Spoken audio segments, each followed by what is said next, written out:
On a hot evening in the summer of 1943, we found ourselves once again in the immediate vicinity of the front.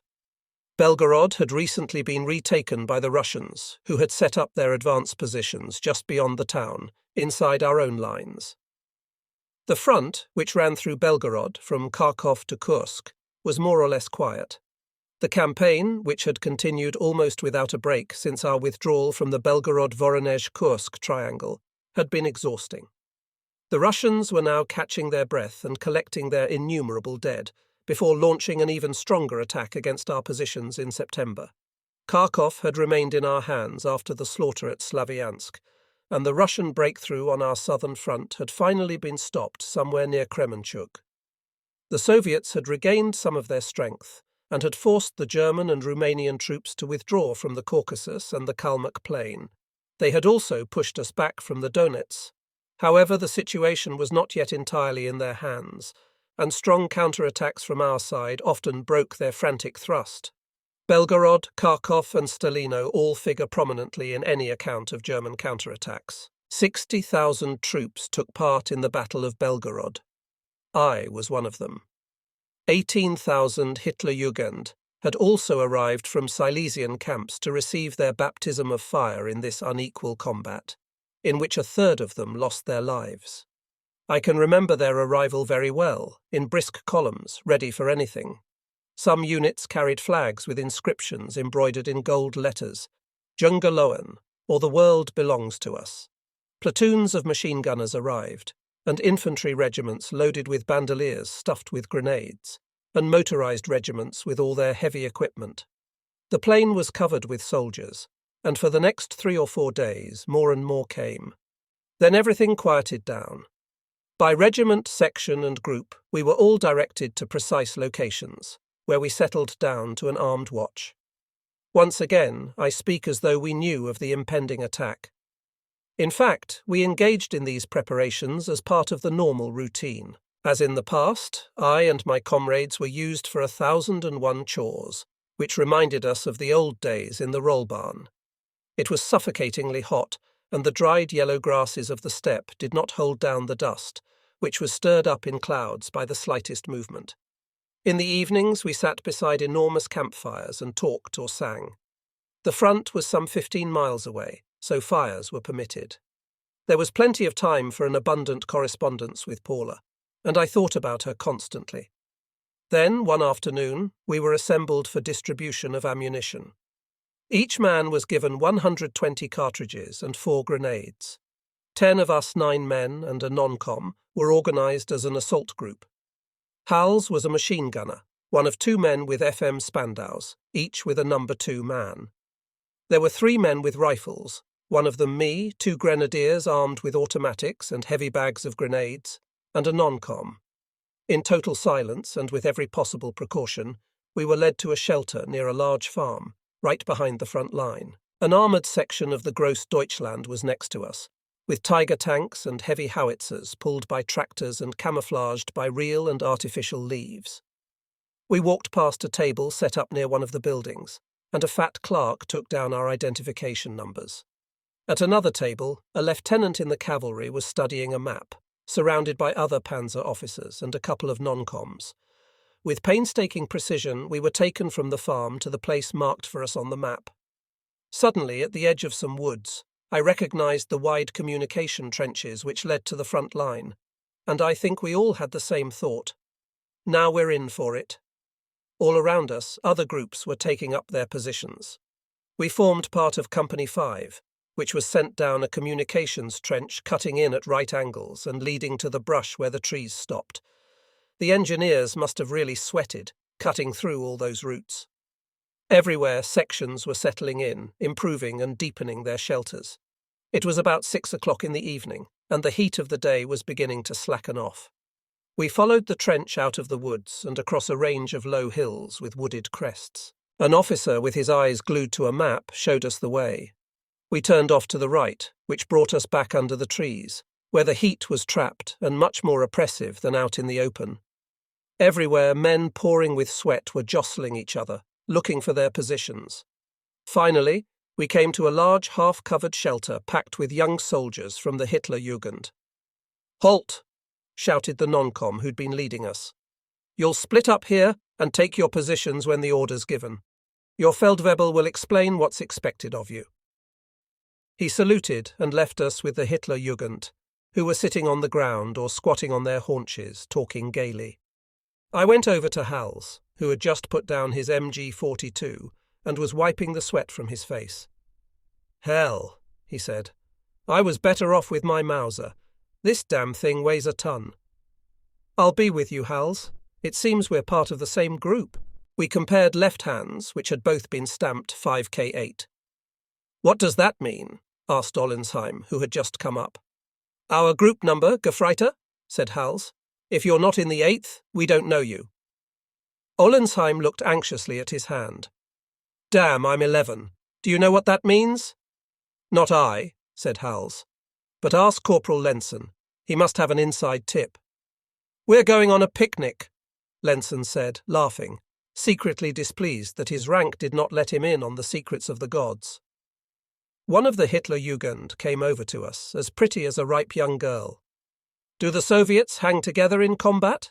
He asked, as though he were inquiring about an opposing football team.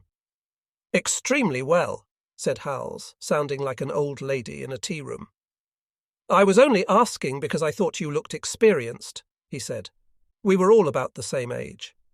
Let me give you a piece of advice, young man, said Lenson, whose tiny promotion was after all worth a little something. Fire on anything Russian without the least hesitation.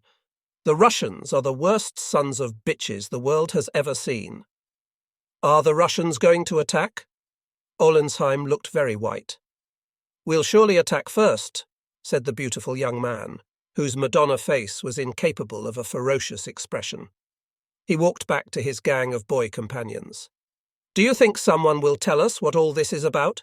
Lenson said, in a voice loud enough to be overheard by the Feldwebel. Shut up, shouted a real veteran, sprawled full length on the ground. You'll know soon enough where they're going to do you in. Hey, one of the Hitlerjugend took him up. Who's the shit talking like that? You shut up too, you crapheads, said the veteran, an old man in his 30s, who must have been taking it for several years now. We'll have enough of listening to you when you get your first scratch. One of the younger Lowen got up and walked over to the veteran. Sir, he said in the assured voice of a law or medical student, will you please explain your defeatist attitude, which is sapping the morale of everyone here? You just let me whistle my own tune, said the other, who appeared unimpressed by a flowery turn of speech. But I'm afraid I must insist on a reply, said the young man, and I say you're a bunch of fatheads, who won't begin to think until you've been cracked on your nice little skulls. Another of the young Hitler boys jumped up, as if he'd been shot. His features were regular and firm, and his steel-grey eyes reflected an unshakable determination. I thought he was going to rush the older fellow, who wasn't looking at anyone. Do you think we're still tied to our mother's apron strings? He asked, in a voice as steady as his look. We've been through months of training too, and we're just as tough as you. We've all been in endurance squads. Rummer, he said, turning to a friend, hit me in the face. Rummer jumped to his feet, and his strong, nervous fist struck his friend in the mouth. The latter staggered for a moment under the impact of the blow, and then walked over to the veteran, who decided to look up. 2 streams of bright red blood were pouring from the mouth of the younger Low and running down his chin. Fatheads like me can take it just as well as bourgeois shits like you. All right, said the veteran, who had decided against coming to blows ahead of H-hour. You're all heroes. He turned away and tried to whistle. How about writing to your families instead of squabbling like this, said Arfeld. Mail will be collected in a little while. That's a good idea, Hal said. I'm going to write to my parents. I had a letter to Paula in my pocket, which I'd been carrying around for a couple of days, waiting for a chance to finish it. I added a few tender sentiments and sealed it. Then I wrote to my family. When anyone is afraid, he thinks of his family, especially of his mother, and as the moment of attack drew closer, my terror was rising. I wanted to confide something of my anguish to my mother, and felt that somehow I could do it in a letter. I had always found it difficult to confide in my parents face to face, even the slightest of crimes, and had often criticized them for failing to help me. But on that occasion I was able to express myself. Dear parents, especially Maman, I know you must be quite angry with me for writing to you so little. I have already explained to Papa that the life we lead here leaves almost no time for letters. This was not strictly speaking true. I had written to Paula at least 20 times, and only once to my family. At last I want to ask your pardon and describe something of my life here. I could have written to you in German, Maman, because I'm getting much better at it, but it is still easier for me to write in French. Everything here is all right. I've finished my training, and I'm a real soldier now. I wish you could see Russia. You can't imagine how huge it is. The wheat fields near Paris seem like tiny gardens compared to what we have here. Now it's as hot as the winter is cold. I hope we won't have to spend another winter here. You wouldn't believe what we went through. Today we've moved up to the front line. Everything is quiet, and it seems as if we've just come here to relieve our comrades. Hals is still my best friend, and I have a good time with him. I think you'll like him when you meet him on my next leave, unless the war is over before then, and we're home for good. Everyone thinks it must be going to end soon, that we can't have another winter like last one. I hope that my brothers and sisters are well, and that my youngest brother doesn't broadcast my affairs too much. I look forward more than I can say to seeing them again. Papa told me that life was hard for you. I hope it's easier now, and that you don't have to do without too much. Don't go short yourselves to make a package for me. I'm more or less all right. Dear Maman, soon I want to tell you about something wonderful that happened to me in Berlin. For now, I send all of you my love. I sealed my letter, and together with the one to Paula, handed it to the postman. Hals, Ollensheim, Kraus and Lenzen all had letters too. Everything was quiet on that summer evening in 1943. After dark, of course, there would be a few clashes between patrols, nothing more. But that's war. Some of us were rounded up to distribute supper, which we ate late. We were forbidden to touch the few cans we had, for they constituted our total reserve. Dusk was falling when the Feld responsible for our section waved us over to him. We were soon listening intently, as he told us what we would be expected to do. He had a large map of the district on which he showed us the points we should attain, taking every precaution. When the order was given, we should be prepared to protect the infantry, who would quickly join and then pass us. We were given a list of rallying points and other details which I only partly understood, and advised to rest, as we would not be called before the middle of the night. We stood and stared at each other for a long time. Now we knew. We were going to be part of a full-scale attack. A heavy sense of foreboding settled over us, and the knowledge that soon some of us would be dead was stamped on every face. Even a victorious army suffers dead and wounded. The Führer himself had said it. In fact, none of us could imagine his own death. Some would be killed, we all knew that, but each one imagined himself doing the burying. No one, despite the obvious danger, could think of himself lying mortally wounded. That was something which happened to other people, thousands of them, but never to oneself. Everyone clung to this idea, despite fear and doubt. Even the Hitlerjugend, who spent years cultivating the idea of sacrifice, couldn't consciously envisage their own ends occurring within a few hours. One might be exalted by a grand idea based on a structure of logic, and even be prepared to run large risks, but to believe in the worst is impossible. Finally, night came, a soft summer night, which brought with it a breath of freshness after the torrid day. Everywhere free of the war, people must have been stretched out on the grass beside their houses, enjoying the season with their friends. Sometimes, when I was small, I used to take a walk with my parents before going to bed. My father believed one should enjoy these summer evenings to the maximum, and kept me out until my eyelids drooped with sleep. Hals pulled me back from my thoughts. My dear Saja, be sure to look out for yourself when we get going. It would be too stupid to get killed just before the war's over. Yes, I said, that would be stupid. All of us were haunted by so many thoughts that conversation was impossible, and each of us was obsessed by the particular question, how shall I come through this time? In the depths of the covered shelter, one of the Jungen Lowen was playing quietly on his harmonica, and the voices of his companions joined softly in the melody. Then the sound of gunfire made us jump. Here we go, we thought, but everything quieted down again. Lenson came up to us. The first Soviet line is less than 400 yards from here, he said. The Feld just told me. That's really not very far. But it's not too bad either, said the veteran of a little while ago. At least we can sleep in peace. At Smolensk, the Popov's holes were less than a grenade's throw from ours. No one answered him. I'm commanding Group 6, said Lenson, and I have to get right under Ivan's nose to keep him from moving when the assault troops begin their attack. You can imagine. We'll have it about the same, said the sergeant who would lead us. According to what I've heard, we'll be right in line with one of their positions. We listened attentively, hoping that our part of the enterprise was not going to be too dangerous. But the Russian scouts are sure to see us, cried Lindbergh, horrified. That's crazy. That will be the hardest part of it, but let's hope the night is dark. Also, we've been advised not to fire before the attack, to get into position without any noise. Don't forget mines, said the veteran, who in fact had not gone to sleep.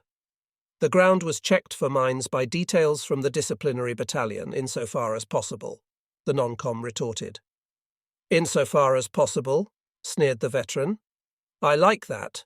All the same, you'd better be careful if you see any wires. Don't go tugging them. If you keep on like this, Lenson shouted in a threatening voice, I'll put you to sleep until the attack. He shook his stubby-fingered fist under the older man's nose. The veteran only smiled, but didn't say anything. What if we run right into Ivan? Asked Grenadier Krauss. Then we'll have to use our guns, won't we? Only as a last resort, the non-com answered. In principle, we're supposed to take them by surprise and knock them out without any noise. Without any noise? What did he mean? With the butts of our guns or spades? Asked Hals anxiously. Spades, bayonets, anything. We've got to get rid of them, that's all, and without raising any alarm.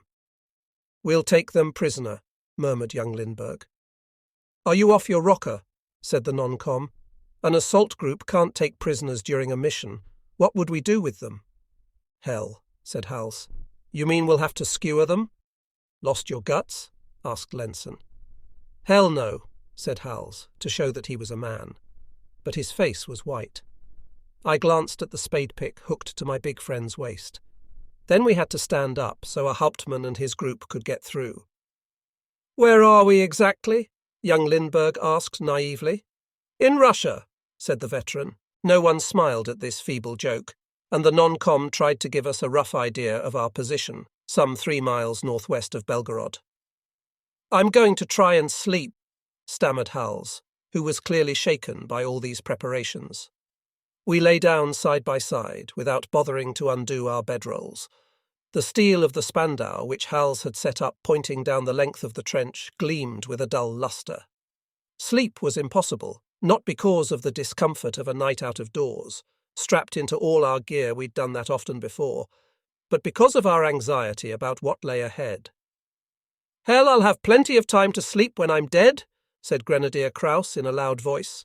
He stood up and pissed against the wall of the trench. I lay awake for a long time, thinking and thinking. Finally, I did sleep, for about 3 hours, until I was wakened by the distant sound of a motor. My movement woke Hals and Grumpers, the other grenadier, who was lying beside me with his head on my shoulder. What's the matter? He groaned sleepily. I don't know. I thought maybe they'd called us. What time is it? Hals asked. I looked at my school watch. 2:20. What time is dawn? Asked young Lindbergh, who hadn't been able to sleep at all. Probably very early this time of year, someone said. The sound of engines continued. If those fucking drivers keep it up, they'll wake every one of the goddamn Ruskies. We tried to go back to sleep, but couldn't. About half an hour later, we heard a muted noise of bustle and commotion just beyond the walls of the covered shelter. In the darkness, we guessed that we were listening to some fellows collecting their gear. We all turned toward the sound, trying to grasp what was happening, when a Feld appeared, wearing camouflage. Groups 8 and 9? He asked in a low voice. Present, answered the 2 group leaders. You'll be leaving in 5 minutes by way of Access C, and will proceed to your respective positions. Good luck." He pointed to a small sign, scarcely visible in the darkness, marked with the letter C. All our reflections came to a dead stop, and our brains emptied, as if we had been anesthetized. Everyone grabbed his gun and checked the critical points of his harness and straps, as Hauptmann Fink had taught us, especially the chin straps of our helmets. Hals lifted the big FM onto his shoulders, and Lindbergh, who was his number 2 man, slipped his slender silhouette in beside the man he was supposed to serve. Only the veteran, our second machine gunner, behaved as if he'd forgotten the object of all these preparations. His movements were not marked by the febrile haste which characterized the actions of all the rest of us. He knew all this from before. He propped the heavy FM against his leg and waited for the order to move out. "I hope you're in good shape," he said to the gun, grinning sardonically. "Group 8!" called the sergeant, sounding as if he'd been struck by a sudden electric shock. "After me, and silence." We took exit C and, sticking close together, followed the trench to the forward positions. Our non-com was at the head of the column. Behind him came Grumpers, the grenadier, who was about 22 years old. Then Hals, just past 18, and Lindbergh, not quite 17. Then our 3 gunners, a Czech of indefinable age with an unpronounceable name, a Sudeten of 19, whose name ended with an A, and me. Right behind me was the veteran with his number 2 man, another terrified boy, and finally Grenadier Kraus, who must have been well into his 20s. We moved out in good order, exactly as we'd been taught at Camp F, where we'd sweated so hard. Indefinable noises reached us, coming from either the Russian or the German lines. We crossed several trenches jammed with troops who were still half asleep in the warm summer air, before climbing out of our own trench in the middle of the woods. Young Lindbergh, who was loaded down like a donkey, slipped on the earth embankment, and the magazines of the Spandau he was carrying clashed together. The non-com grabbed him by his straps and helped him climb up. Then he glared at him furiously and kicked him in the shin. We walked to the edge of the wood in single file. The non-com stopped short very suddenly, and we all more or less piled into each other. "It's darker than Hades here," the veteran muttered in my ear. It seemed to me that our guide, having signed us to stop, was now going on ahead. We stayed where we were, bent double, waiting for an order to proceed. Despite our best efforts to keep quiet, we couldn't avoid a certain amount of metallic clatter from all the weapons we were carrying. The non-com came back, and we set out again, walking forward another short distance to the foxholes at the edge of the wood, where our scouts were waiting, as quiet as snakes. We threw ourselves down into their short trench. "As flat as you can," whispered the Sudeten, who in principle walked just ahead of me. "Pass it on." One by one we left the last German positions and crawled out onto the warm earth of no man's land. I kept my eyes glued to the hobnailed soles of the Sudeten's boots, trying nervously to keep in sight all that could be seen of my closest companion. From time to time, the air ahead of me would darken with the looming shape of a comrade who had to climb over some obstacle. At other moments, the soles of the boots ahead of me would suddenly stop inches from the end of my nose. Then I would be gripped by a horrible anxiety. Maybe the Sudeten had lost sight of the fellow in front of him. A moment later he would begin to move again, and the instinctive confidence I felt as part of the group would unknot my throat. During such moments, even naturally reflective characters suddenly feel their heads emptying, and nothing seems to matter except the dry, cracking stick pressing into one's stomach, which one must somehow crush and pass over without making any noise. A new, hitherto unsuspected acuteness sharpens every sense, and the tension seems pressing enough to subdue one's wildly racing heart. We inched slowly forward across that damnable Russian soil, which all of us had already trampled more than enough. We had to crawl around a short stretch of light sand, against which we would show up too easily, crushing under our bodies a mat of thorny creepers, which we took at first for Russian barbed wire. Then we came to a mossy hollow, where we stopped for a moment.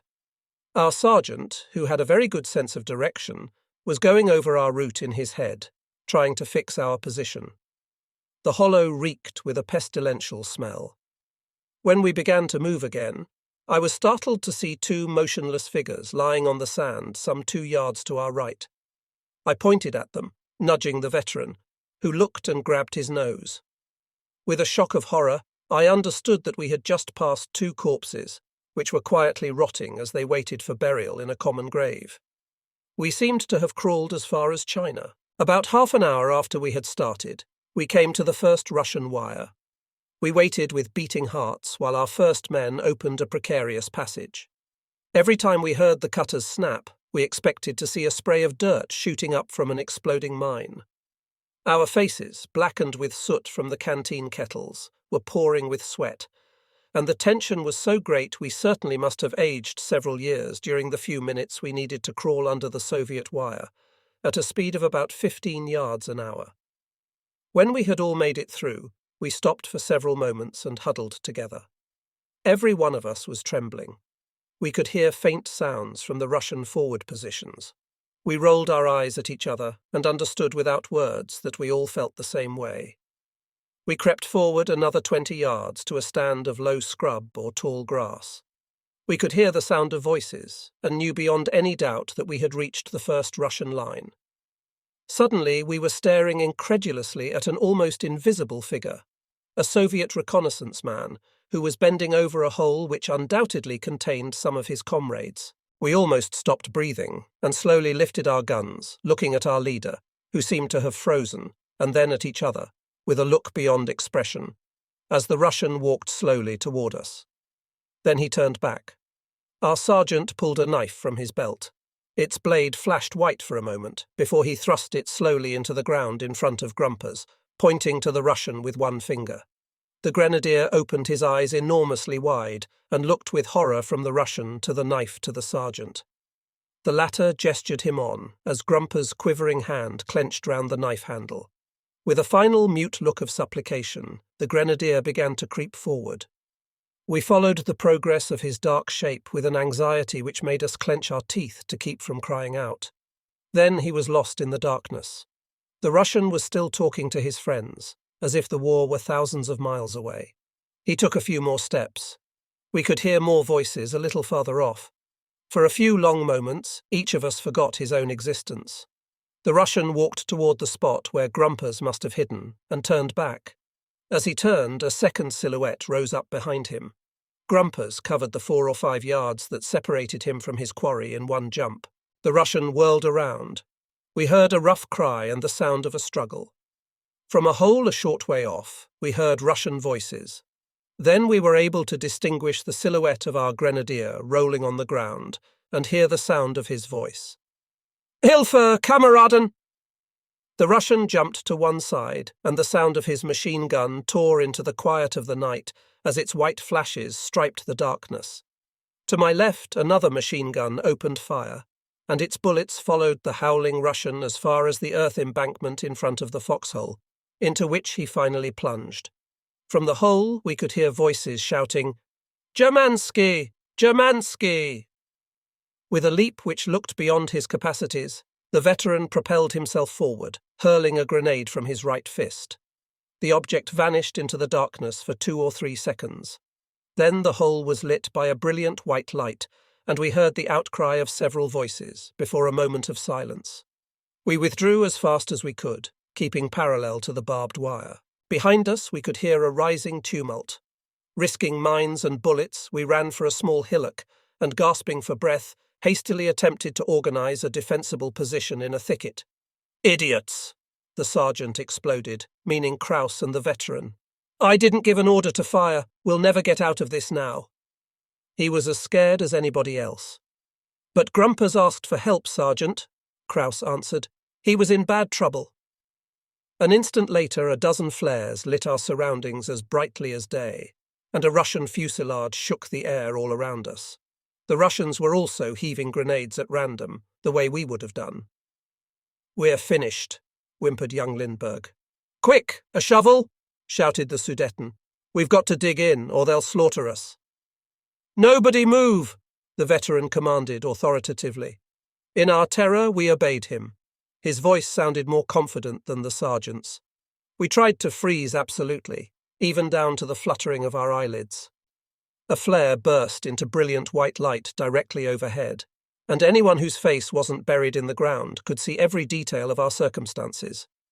Just beyond us lay the bodies of Grumpers and the Russian, and 5 or 6 foxholes preceding of a shaped infantry position. Other flares lit the edge of the wood from which our adventures had begun.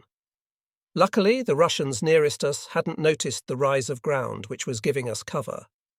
However, their soldiers in the more distant positions, which we had seen in the light of the flares, could see us. They began to throw grenades too, and they were using the superb Russian grenade throwers. "God," said the veteran, "if they've got those damned things, we've had it." "We ought to dig," snivelled Lindbergh. "Shut up. Dig with your belly if you like, but don't move anything else. If we play dead, maybe they'll think we are." Something fell with a dull thud on the other side of the hillock. Its crest disintegrated, and we were spattered by a rain of earth. There were no new flares coming over, and the ones still falling were fading. As usual, the Russians were shouting curses at us. Another grenade landed somewhere to our left, and we could hear the whistling fall of its fragments through the noise of the explosion. Someone lying beside the veteran groaned. "Shut up! Hold it back!" muttered the veteran between clenched teeth. "If they hear anything, that's it." He was talking to his number 2 man. The boy was clawing at his face, which was twisted with pain. His hands were trembling. "Don't make a sound," said the veteran, putting his hand on the boy's forearm. "Be strong." Grenades were still falling all around us. The boy clenched his fists, and his eyes flooded with tears. He sniffed. "Quiet!" insisted the veteran. The flares died out, and everything around us became pitch black. The Russians must have spotted another group of our men somewhat to the north of us. It was their turn to get the lights and the noise. Then we heard other sounds directly ahead of us. By deliberately dilating our pupils as wide as we could, we were able to distinguish several men creeping forward parallel to our position. A cold sweat trickled down our backs. The veteran was holding a large grenade about 4 inches from my nose. Once again, we froze. The hunched figures came toward us as far as the barbed wire, and then turned back. We all breathed again. The wounded boy buried his face in the ground to try to stifle his groans. "They're just as scared as we are," said the veteran. "Somebody orders them up here to see what's going on, so they take a few steps and then run back as fast as they can and say they don't see anything." "It's almost dawn," whispered our non-com. "I think we could stay here. It seems a pretty good spot." "I don't, Sergeant. I think we should get out." "Maybe you're right. You," he said, pointing to Hal's. "There's a hole about 20 yards from here, level with the barbed wire. You get over there." Hals and Lindbergh slid off like snakes. "Where are you hurt?" the veteran asked the wounded boy, touching him on the shoulder. The young man lifted his face, which was smeared with dirt and tears. "I can't move," he said. "Something hurts here." He touched his hip. "A splinter. Don't move. We'll send someone to help you." "Yes," said the boy, thrusting his face back into the dirt. "Our assault troops should be here in 10 or 15 minutes if everything goes well," said the non-com, looking at his watch. The horizon was beginning to turn pink. Soon the sun would be up. We waited feverishly.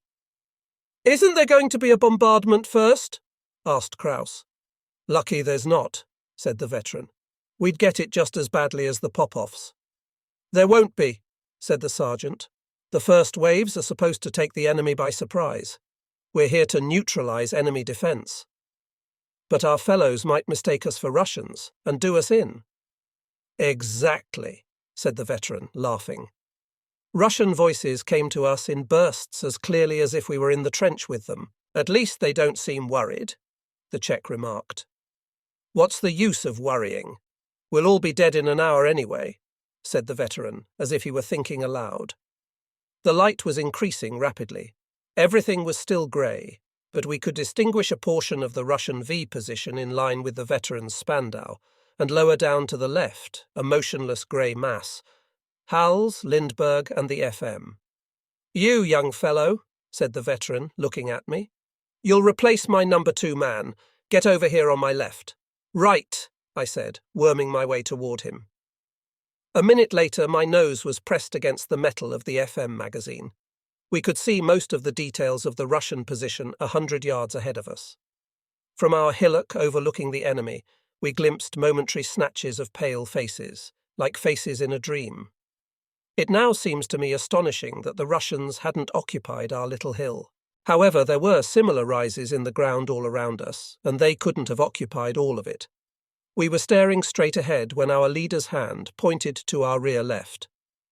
"Look," he said, in almost full voice. We carefully turned our heads the way he was pointing, and saw the bodies of many men slithering along the ground, breaking through the network of Russian protection.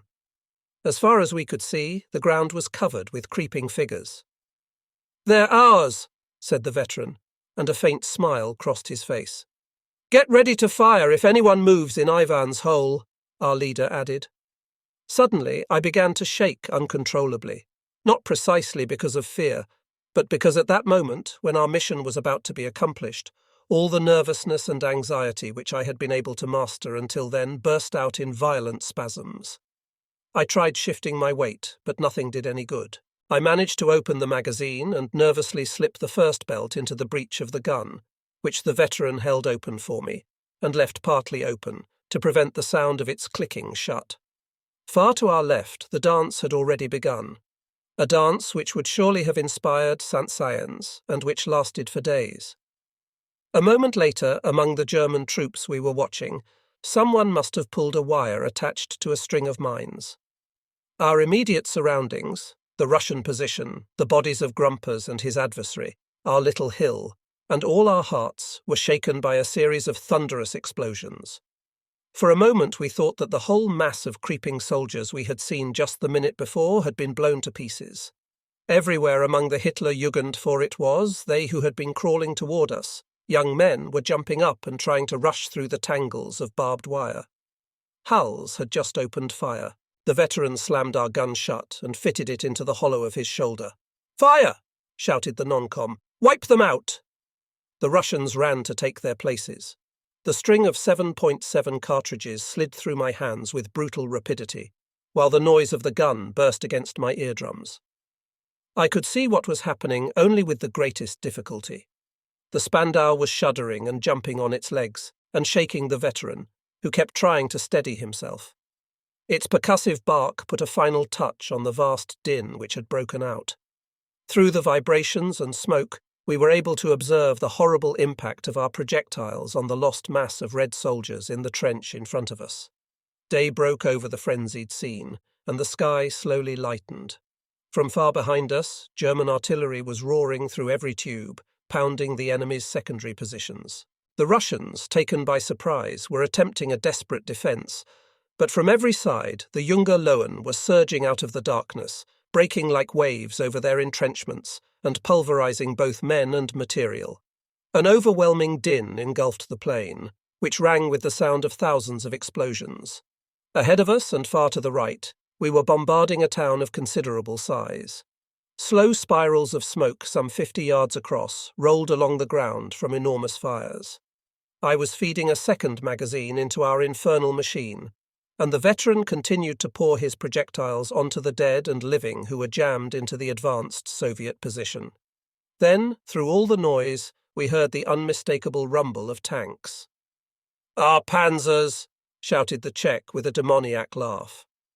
Hals left his position and rushed toward us with a leap, which made us think he'd been hit. He and Lindbergh had run just in time. A second later, a huge tank rolled over the ground they had occupied, crushing the barbed wire beneath its treads. The churned-up earth continued to shake with the explosion of mines, which here and there immobilized a heavy armoured vehicle, or tossed a Lancer some 15 yards. The tank, followed by two others, passed very close to us, thrusting toward the enemy position we had already been peppering for several minutes. In no time it had crossed the trench, which was overflowing with the bodies of Russian soldiers. Then a second and a third tank plunged through the bloody paste and rolled on, their treads stuck with horrible human remnants. Our non-com gave an involuntary cry of horror at the sight. Soon the young soldiers, fresh from the sportive pleasures of the barracks, would arrive at this foul reality. We heard a cry of horror, followed by one of victory, as the first assault wave continued its advance. More tanks were pouring out of the woods behind us, crushing the saplings and brush, and driving, almost rearing up on their treads, toward companies of infantry who had to hurry out of the way. If there were any wounded lying on the ground, that was their bad luck. The first phase of the attack was supposed to occur like a flash of lightning, with nothing permitted to hinder the progress of the tanks. An infantry group had just joined us, and their leader was talking with ours, when a tank bore down exactly on our position. Everyone jumped aside. A young soldier ran toward the tank, trying to wave it off with large gestures. But the monster continued unswervingly, like a blind animal, churning up the ground a bare 2 yards from our hillock. In my haste, my foot caught on the Spandau, and I fell full length down the other side of the rise. The huge machine flattened the edge of our protection, and the steel sections of its treads rolled past, horribly close to my haggard eyes. What happened next? I retain nothing from those terrible minutes except indistinct memories which flash into my mind with sudden brutality, like apparitions, among bursts and scenes and visions that are scarcely imaginable. It is difficult even to try to remember moments during which nothing is considered, foreseen, or understood, when there is nothing under a steel helmet but an astonishingly empty head and a pair of eyes which translate nothing more than would the eyes of an animal facing mortal danger. There is nothing but the rhythm of explosions, more or less distant, more or less violent, and the cries of madmen, to be classified later, according to the outcome of the battle, as the cries of heroes or of murderers. And there are the cries of the wounded, of the agonizingly dying, shrieking as they stare at a part of their body reduced to pulp, the cries of men touched by the shock of battle before everybody else, who run in any and every direction, howling like banshees. There are the tragic, unbelievable visions, which carry from one moment of nausea to another. Guts splattered across the rubble and sprayed from one dying man onto another. Tightly riveted machines ripped like the belly of a cow which has just been sliced open, flaming and groaning. Trees broken into tiny fragments. Gaping windows pouring out torrents of billowing dust, dispersing into oblivion all that remains of a comfortable parlour. And then there are the cries of officers and non-coms, trying to shout across the cataclysm to regroup their sections and companies. That is how we took part in the German advance, being called through the noise and dust, following the clouds churned up by our tanks to the northern outskirts of Belgorod. All resistance was overwhelmed, and once again everything was either German or dead, and a sea of Russian soldiers had drawn back into the limitless confines of their country. There were thousands of prisoners, including the pro-Germans, who immediately placed in the hands of our indifferent soldiers lists of those we should shoot. There was the park of Russian vehicles hiding 2,000 or 3,000 enemy soldiers determined to slow our advance, and the Spandau, into which the veteran and I continued to feed cartridges, and Halsey's Spandau and the one attached to Group 10, decimated and reformed, firing and laughing as they fired, in vengeance for their fallen comrades. We sent a rain of anti-tank shells onto the park and listened to the howls of the Russians, who no longer dared to move or surrender or attack, before flames devoured the area and forced us to retire from their unbearable heat. Toward noon, the Soviets began to retaliate and rained a devastating fire on the rising waves of Jungenlohen. But nothing stopped the young lions, even for a moment, and the burnt-out ruin of Belgorod fell into the hands of their survivors on the second evening. In a heady state, near delirium, we went on with almost no rest to enlarge the wedge our troops had driven into the mass of the Soviet Central Front, a front of 150,000 men, according to our so-called information services. In fact, closer to 400,000, or 500,000. Russians were jostled back by 60,000, Germans. By the evening of the third day of continuous battle, during which we had only been able to snatch an occasional half-hour of sleep, we were seized by the furious strength of madmen. Our group had lost both the Czech and the sergeant, and as they lay either dead or wounded among the ruins, 2 grenadiers who had lost their units joined us. We were now split into 3 groups, including the 11th, in which Olensheim was still alive, and the 17th, which had rejoined us jointly commanded by a lieutenant. We had been ordered to reduce the pockets of resistance in the ashes of a suburb called Deptreoka, if I remember correctly. Enclaves which continued to defend themselves, although they had been left behind by the retreating Soviet forces. Our faces, streaked with dust and filth and sweat, stared across the ruined, apocalyptic landscape through which we were advancing, more interested in quiet corners for a few moments of sleep than in Russian strays. Explosions from the forefront of our advance were continuously shaking the air around us and compressing our weakened lungs. No one spoke except for an occasional halt or Achtung, which threw us down onto the burning ground.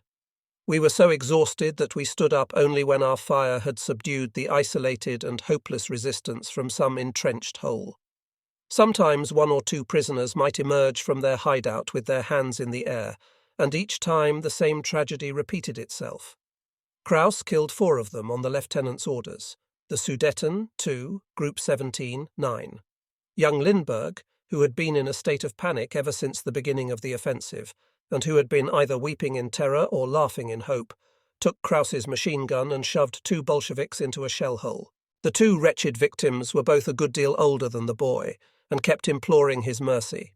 We could hear their desperate shouts for a long time, but Lindbergh, in a paroxysm of uncontrollable rage, kept firing until they were quiet.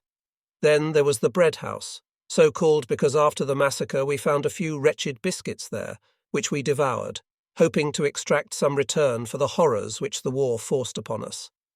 We were mad with harassment and exhaustion, running on our nerves, which were stretched to the utmost, and which alone made it possible to respond to the endless succession of crises and alerts. We were forbidden to take prisoners until our return trip. We knew that the Russians didn't take any, and although we longed for sleep, we knew that we had to stay awake as long as there were any Bolsheviks in our sector. It was either them or us, which is why my friend Hals and I threw grenades into the bread house at some Russians who were trying to wave a white flag. When we reached the end of our sweep, we collapsed at the bottom of a large crater and stared at each other for a long time in dazed silence. None of us could speak. Our uniforms were unbuttoned, torn, and so permeated with dust they were the colour of the ground. The air still roared and shook and smelled of burning. 4 more of our men had been killed, and we were dragging along 5 or 6 wounded, one of them Ollensheim. There were about 20 of us huddled in that huge hole, trying to put our thoughts into some kind of order.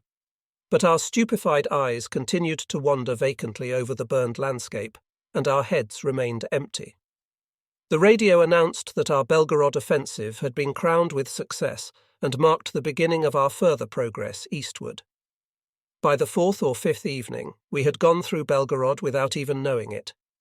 Our assault troops were catching their breath, and numberless ranks of infantry were sleeping on the great battered plain. We were soon loaded onto a truck and driven to a key position. I didn't understand why the ruined hamlet where we were put down was considered strategic, but grasped that this was one of the places from which the next phase of our offensive would be launched. The gently rolling landscape of fat-bellied orchards and willow-bordered streams and irrigation canals reminded me somehow of Normandy. It was occupied either by lines of defence or by rallying points for our assault troops. We began to organise our position among the poor, half-ruined houses of the hamlet. Our first job was to get rid of some 30 Bolshevik corpses scattered through the rubble. We dumped them into a small garden, which must once have been cultivated. The day was hot and heavy. A greasy sun threw sharp shadows, and made us squint in the harsh light, which emphasised every hollow in our exhausted faces. The same light poured down onto the faces of the dead Russians, whose fixed eyes were opened inordinately wide. Looking at them and thinking about us all made my stomach turn over. "Isn't it funny?" the Sudeten remarked calmly. "How quickly a fellow's beard grows when he's dead. Look at this one." He turned over a body with his foot. The man's tunic was torn by 7 or 8 bloody holes. He probably shaved yesterday, just before he was killed. And look at him now. He's got a beard on him that would have taken him at least a week otherwise. "See this one?" laughed another fellow, who was clearing out a building which had been hit by a heavy mortar shell. He was dragging a Russian soldier whose head had been blown off. "You'd do better to go and shave yourself. if you want anyone to recognize you when it's your turn tomorrow. You give me a pain with your idiotic remarks. Anyone would think that's the first stiff you've ever seen." The veteran sat down on a heap of rubble and opened his mess tin. We found a cellar which made a perfect defense point and moved into it with our 2 machine guns. We dug out the air vent which had been blocked by the collapse of the house and even enlarged it, stopping work for a moment to watch a flight of Stukas pass overhead. Somewhere, not too far away, Ivan must have been drenched by a rain of bombs. Hals had made a hole in the masonry walls and was estimating the firing possibilities. Lindbergh was almost jubilant to be setting up this precarious shelter. Everything which now seemed to be working to our advantage stirred him to a strange excitement, in contrast to the helpless fear in the flaming alleys of Belgorod, which had reduced him to whining and pissing in his pants. 3 yards away, the veteran and I were shoving in supports to brace the enlarged air vent, which at best seemed a shaky proposition. Whenever we moved, our helmets scraped against the low ceiling.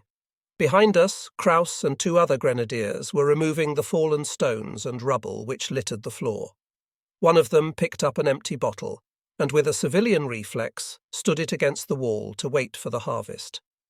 As I've said, we had lost our non-com, and the veteran, who was an Obergefreiter, was now commanding our group. However, we were still under the orders of a fat Stabsfeldwebel, who directed all 3 groups, and who was killed 2 days later. The bastard checked our work with all the airs of a superior officer, forcing us to check this detail or that, unaware that he had only 48 hours left. We spent the day waiting and watching companies of sweating troops march by, against a continuous background of heavy explosions and a variety of other noises. It was in precisely these moments that everything became intensely painful. As we slowly regained our spirits, we began to grasp what had happened to us. It suddenly struck us that our non-com and Grumpers and the Czech and the wounded boy abandoned to his fate were in fact no longer with us. We tried to blot out the memory of the Russian trench we had machine-gunned, and the tanks driving heavily over that moving mass of human flesh, and Deptreoka, with its piles of Bolshevik corpses, and the hammering of enemy artillery in the narrow streets crammed with Hitler-Jugend, all the appalling, inexplicable details.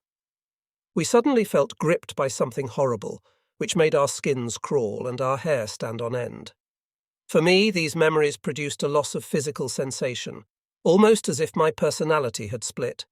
I knew that I was actually incapable of such experiences, not because I was superior to other people, but because I knew that such things don't happen to young men who have led normal lives more or less like other people's. The 3 grenadiers stood talking beside the staircase.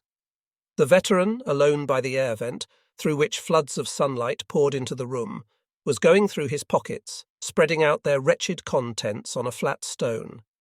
Hals had curled his big body onto a rough bench and was lying silent, while Lindbergh and the Sudeten were staring through holes in the wall, with their minds clearly far away.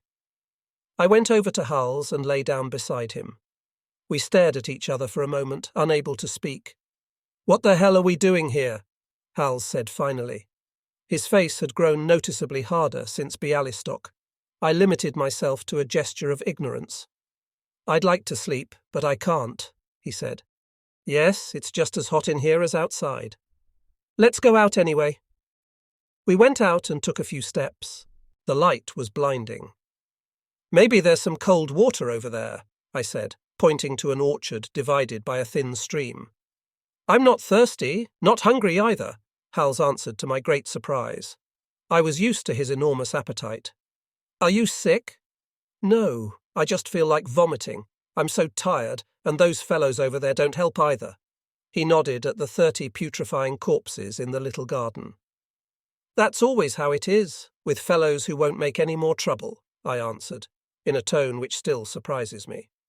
"Ours were picked up before we got here," Hals continued. "There's some freshly turned ground just inside the village. I don't know how many they were able to stuff in there. Do you know how many we've had killed already?" We were silent for a moment. "We'll probably be relieved soon, Hals." "Yes," he said, "I hope so. We really were shits to kill those pop-offs at the bread house." He was clearly desperately troubled by the same things that troubled me. The bread house is how it is, and all there is, I answered. I could still feel the cartridges running through my hands, see them entering the Spandau, and see the bluish smoking metal of the barrel and the sparks that flew out each time the gun fired, painfully striking my hands and face, and hear the shrieks penetrating the infernal din, and the cries for help.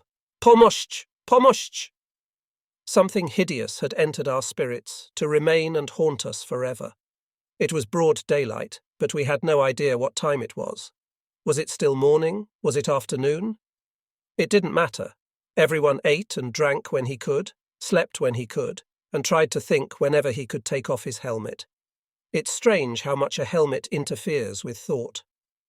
It was still daylight when an enemy barrage ripped into the orchards and the advancing troops, who had stopped only a short distance from us. We dived into our cellar shelter and stared anxiously at the ceiling, which rained down plaster with each explosion. "We'll have to shore it up too," said the veteran. "If anything lands too close, the whole thing will come down on our heads." The bombardment lasted for at least 2 hours. A few Soviet shells fell right beside us, but they were clearly intended for the assault troops. Our big guns answered theirs, and all other sounds were drowned in the noise of artillery.